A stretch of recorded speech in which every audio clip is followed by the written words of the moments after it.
Let's go to Orlando. Let's go to the Cure Bowl. Let's talk about Troy versus Duke.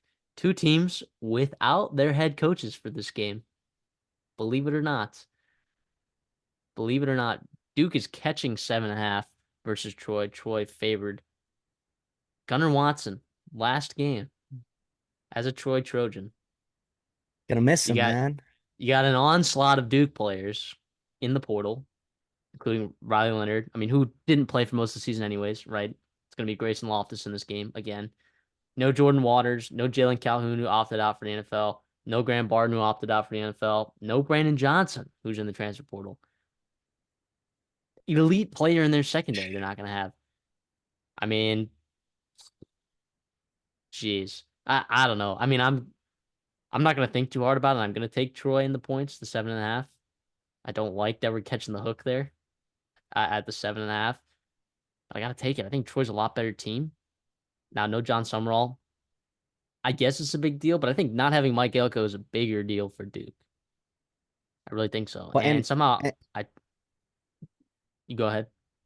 and also Trooper Taylor is the interim head coach, but he's also managing a dual role, being an intern head coach for Duke and also starting his job recruiting and developing players at Texas A&M for them as well.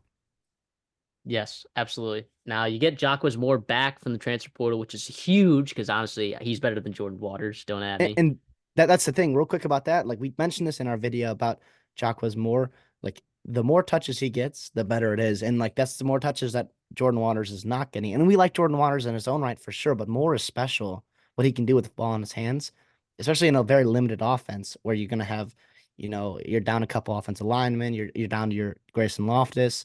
He's gonna be a guy that needs to make plays and turn nothing into something and get big chunk plays for you on the ground game there and through the receiving as well. But yeah, it's almost like kind of just part to see, and he's going to get 30 carries, 30 touches today, or I'm sorry, 30 touches in this bowl game, and then he can do something special with it. Yeah, and so for Troy, right, your biggest transfer portal loss they're not playing this game is Jaden McDonald, their linebacker there. But in reality, everyone else, because John Summerall was like, hey, look, if you go on the transfer portal before this bowl game, don't expect me to help you at Tulane. Don't expect me, don't ask for That's help at awesome. Tulane, which is But awesome for John Summerall to well, say that. real quick though, but it's kind of frustrating. Like it's just because of the coaching count, the college football calendar, and I'm not going to blame Summerall, but like at the same time, like he can go in the portal, the coaching portal, and Yes, get a job exactly. while no one else can, which is frustrating for sure. If you're a player in the portal, but also like finish what you started out there. There will be, if you're a good enough player, there will be spots for you just about anywhere in the country. Yeah, so I'm all over that. Other guys that are out for Duke, RJ Oben, an edge rusher for them. Aeneas Peebles, starting defensive lineman there.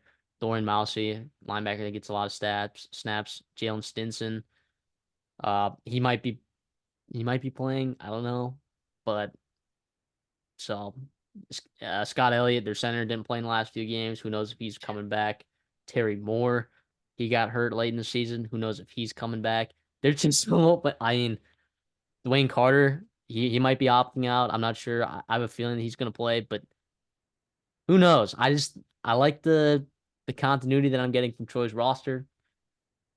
I like that most of the coaching staff is still there and not focusing on other jobs elsewhere. I like uh I like Troy, 7.5. I'll take it. And the bowl pool, I think I have quite a bit of points on Troy. I think in one bowl pool I have 38 confidence points on them. So I feel really good about Troy winning, but 7.5 is it's a lot of points. It is, but I do think this game can get out of hand, and if it does, it's a tough sledding for Duke to try to get back in this football game because of their O line with some of the opt outs and some of the injuries and transfer portals there, and with a young quarterback, Grayson Loftus, you're without your starting wide receiver, Jalen Calhoun, you mentioned, and some other wide receivers as well. Really tough because I think Troy's the best part of their roster, I think, is their D line. They got some boys up front, right? Javon Solomon, among others, is really, really good. And they can get after that those holes in that O line, especially if you're dropping back to pass the ball, who knows what's gonna happen there. But yeah, I think Kamani Vidal. The thing is I'd love this game to keep it close with Duke if Mike Elko's a coach, right? Like Mike Elko just doesn't get blown out in football games, right? Like He's just that good. Has his team that well prepared for the week.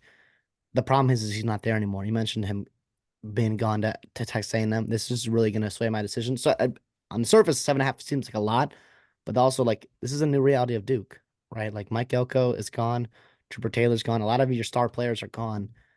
7.5 sounds about right, and I think give me the team I think is going to win and could blow them out, which could obviously cover that 7.5.